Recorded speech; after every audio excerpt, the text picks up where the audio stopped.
Hi girls, जसं की थंबनेलवरून तुमच्या लक्षात आलंच असणार आहे की आजचा व्हिडिओ कशा संदर्भात असणार आहे। आज मी कुठला मेकअप व्हिडिओ शेअर करणार नाहीये, तर आज मी शेअर करणार आहे घरच्या घरी आपण आयब्रो अप्पर लिप्स कशा प्रकारे करू शकता आणि फेस शेविंग कशी करायची, कोणी करायची, कधी करायची आणि ते कुठल्या कुठल्या प्रकारे आपण करू शकतो त्याबद्दल मी तुम्हाला डिटेलमध्ये सांगणार आहे। तुम्हाला जर का या विषयाबद्दल जाणून घ्यायचं असेल तर व्हिडिओ शेवटपर्यंत नक्की बघा। चला तर मग व्हिडिओला सुरुवात करूयात। बऱ्याच जणांचं असं कन्फ्युजन असतं की फेस शेविंगच्या बाबतीत फेस शेविंग केल्याने केस खूप दाट येतात का किंवा केसांची ग्रोथ फास्ट होते का किंवा राहावी की नाही, असं बऱ्याच जणांचा प्रश्न असतो। तर फेस शेविंग करणं हे म्हणजे खूप सेफ आहे, त्याच्याने तुमचे केस दाट वगैरे काही येत नाही, जसे तुमचे केस असतात तशीच असतात। ग्रोथ डिपेंड करते तुम्ही कुठल्या प्रकारे फेस शेविंग करताय, कुठल्या वेळी तुम्ही केस काढताय त्यावर। तर सगळ्यात आधी त्यामध्ये मी तुम्हाला सांगेन की फेस शेविंगचे प्रकार कुठले कुठले आहेत, म्हणजे कुठल्या कुठल्या वेळी तुम्ही फेस शेविंग करू शकता किंवा चेहऱ्यावरचे केस काढू शकता। त्यामध्ये सगळ्यात पहिले येतं ते म्हणजे वॅक्सिंग। जसे की सगळ्यांनाच माहिती आहे वॅक्सिंग म्हणजे आपण बॉडी केस काढण्यासाठी पण आपण वॅक्सिंग करतो, त्याच प्रकारे आपण चेहऱ्यावरतीही वॅक्सिंग करू शकतो। पण त्यामध्ये असं होतं की एकतर तुम्हाला ते दुसऱ्याकडनं करायला लागतं आणि ते खूप जास्त पेनफुल असतं, प्लस कॉस्टली पण म्हणू शकतो आपण। तुम्हाला त्यात थोड्याफार प्रमाणात का असेनात पण त्यावरती तुम्हाला पैसे स्पेंड करायला लागतात। म्हणजे तुमचे केस जे आहेत ते मुळासकट उपटून काढणे वॅक्स लावून तोंडावरती, जे की चेहऱ्यावरची स्किन असते ते खूप जास्त सेन्सिटिव्ह असते आणि अशा ठिकाणी जर तुम्ही वॅक्स केलात तर ते खूप जास्त पेनफुल असतं।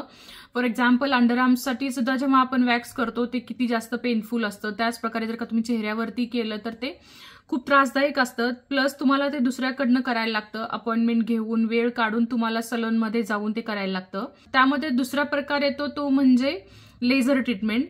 ऑफकोर्स बेस्ट वे आहे हेअर रिमूव्हलसाठी। तुम्हाला जर का परमनंटली तुमचे केस घालवायचे असतील तर लेझर ट्रीटमेंट असते, पण ते खूप जास्त महाग असते, एक्सपेन्सिव्ह वे आहे तो। पण तुम्हाला जर का कायमचे केस काढायचे असतील आणि तुमचं बजेट असेल तर तुम्ही लेझर ट्रीटमेंट घेऊ शकता। त्यानंतर तिसरी गोष्ट म्हणजे त्यामध्ये येतं ब्लीच।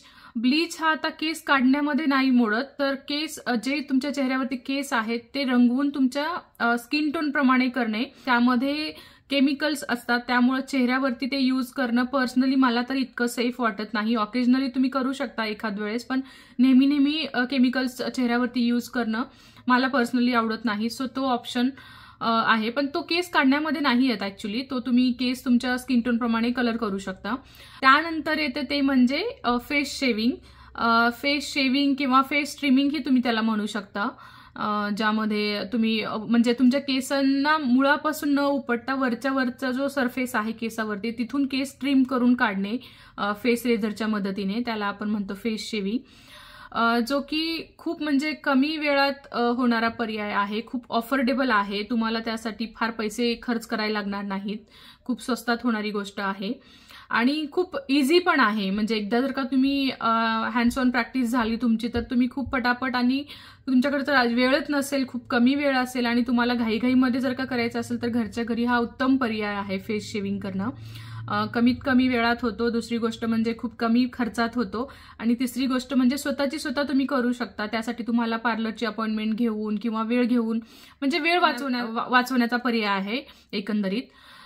सो आणि सगळ्यात लास्ट येतं ते म्हणजे हेअर रिमूव्हल, जे की हेअर रिमूव्हलच्या क्रीम भेटतात, लाईक फॉर एक्झाम्पल वीट वगैरे, त्याच्याने तुम्ही तुमचे केस मुळासकट रिमूव्ह करू शकता। पण अगेन त्याच्यामध्ये पण केमिकल्स असतात, सो ते फेस चेहऱ्यावरती यूज करणं नेहमी यूज करणं इतकं सेफ नाही। सो सगळ्यात बेस्ट वे आहे, तुम्हाला जर का कमी पैशामध्ये कमी वेळामध्ये आणि सेफली जर का तुमचे हेअर रिमूव्ह करायचे असतील तर सेविंग हा पर्याय बेस्ट आहे। त्यानंतर मी तुम्हाला थोडक्यात सांगेन की कुठल्या जरी प्रकारे तुम्ही केस काढले तर त्याचे ड्रॉबॅक्स काय काय असतील। तर त्यामध्ये सगळ्यात आधी येतं ते म्हणजे वॅक्सिंग। ऑब्व्हियसली ते खूप जास्त पेनफुल आहे, प्लस वॅक्स केल्याने बऱ्याच जणांना रॅशेस पण येऊ शकतात किंवा दाणे पण येऊ शकतात, म्हणजे डिपेंड करतं, प्रत्येकालाच सेम रिॲक्शन किंवा सेम इफेक्ट साईड इफेक्ट्स होतील असं नाही, पण वॅक्स केल्याने रेडनेस वगैरे येऊ शकते। त्यानंतर येतं लेझर ट्रीटमेंट बाबतीत ड्रॉबॅक असं काही नाही, फक्त एकच सोडलं तर की ते जे खूप जास्त महाग आहे। जर का तुम्ही अफोर्ड करू शकत असाल तर तो बेस्ट वे आहे।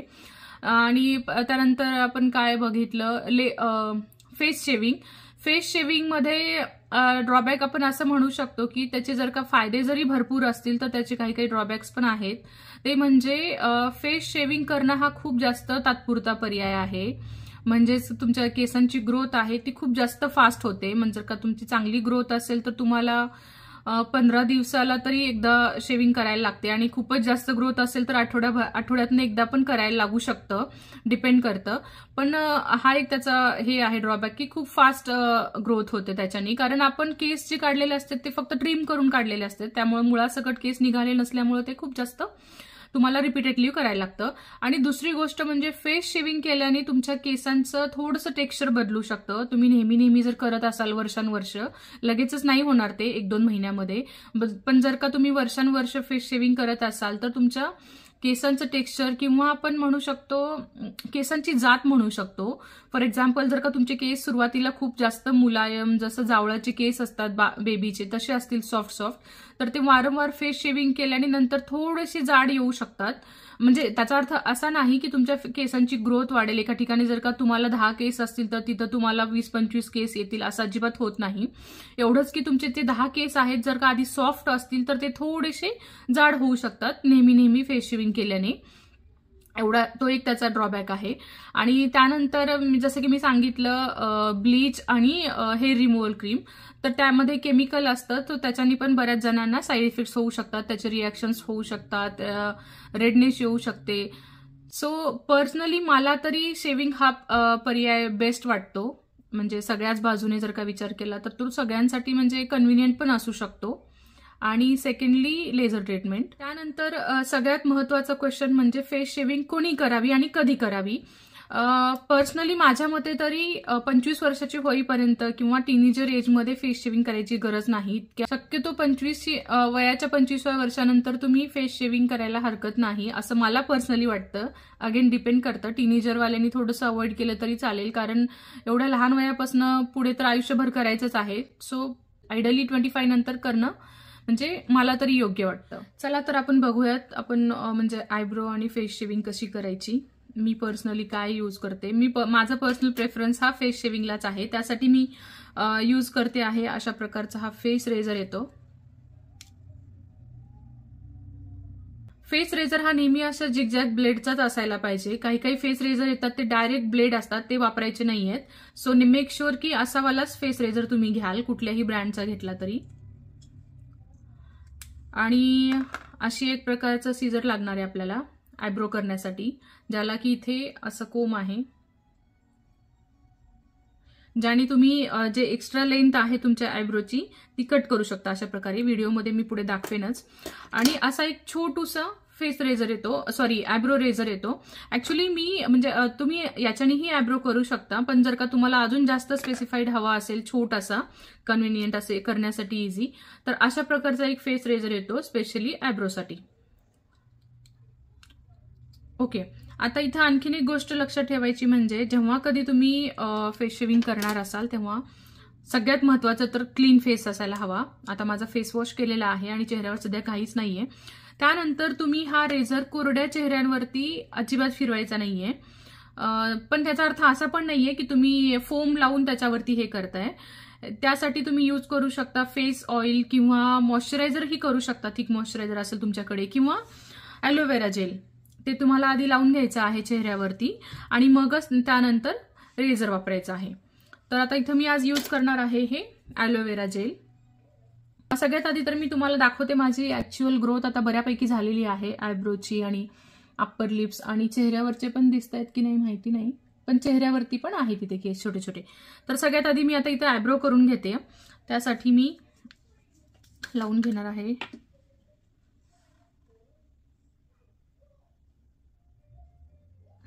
ॲलोवेरा जेल पहिले तरी.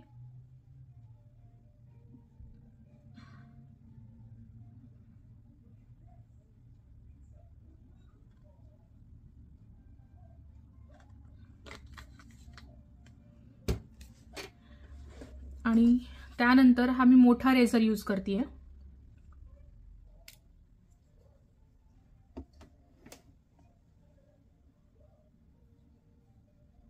असं म्हणजे काय म्हणू, एकदम आपण स्ट्रेट ब्लेड नाही पकडायची, तर असं 360 मध्ये पकडून मी दाखवते त्या प्रकारे हळूहळू.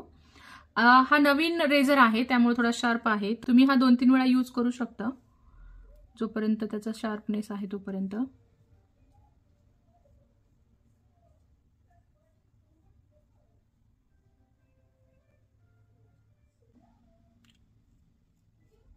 हळूहळू असं करून घ्यायचं आहे.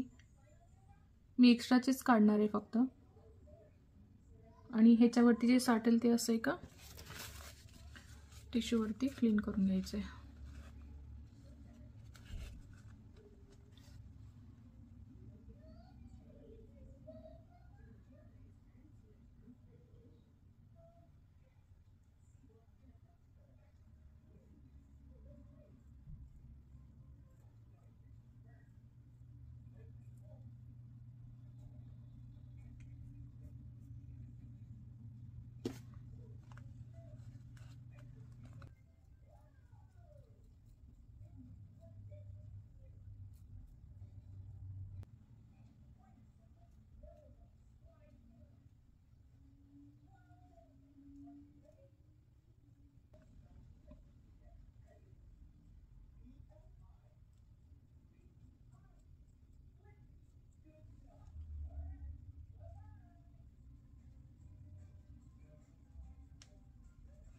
आयब्रो करताना एकदम केअरफुली हळूहळू करायचं. शेप थोडा जर इकडे इकडे झाला तर मग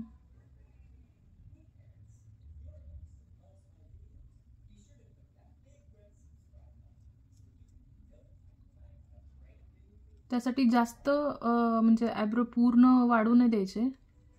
थोडं थोडं ग्रोथ झाली की लगेच करायचं, त्यामुळे मूळ शेप तुमचा बिघडत नाही.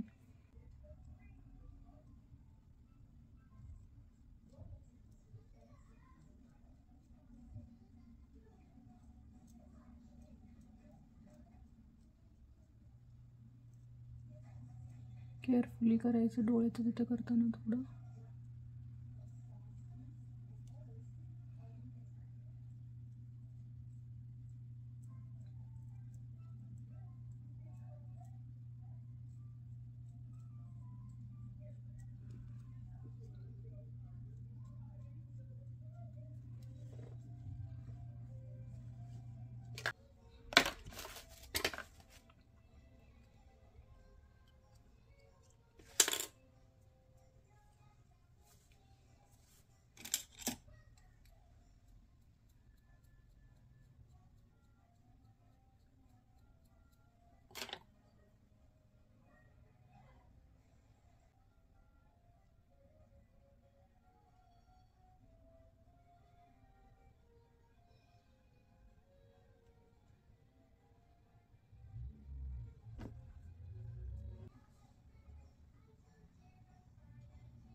त्यानंतर मी करणार आहे पूर्ण फेसवरती.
अशा प्रकारे माझे आयब्रो, अपर लिप्स, फोरहेड आणि फेस शेविंग करून झालेली आहे। यानंतर थंड पाण्याने चेहरा वॉश करून घ्यायचा आहे आणि त्यानंतर मॉइश्चरायझर लावून घ्यायचा आहे।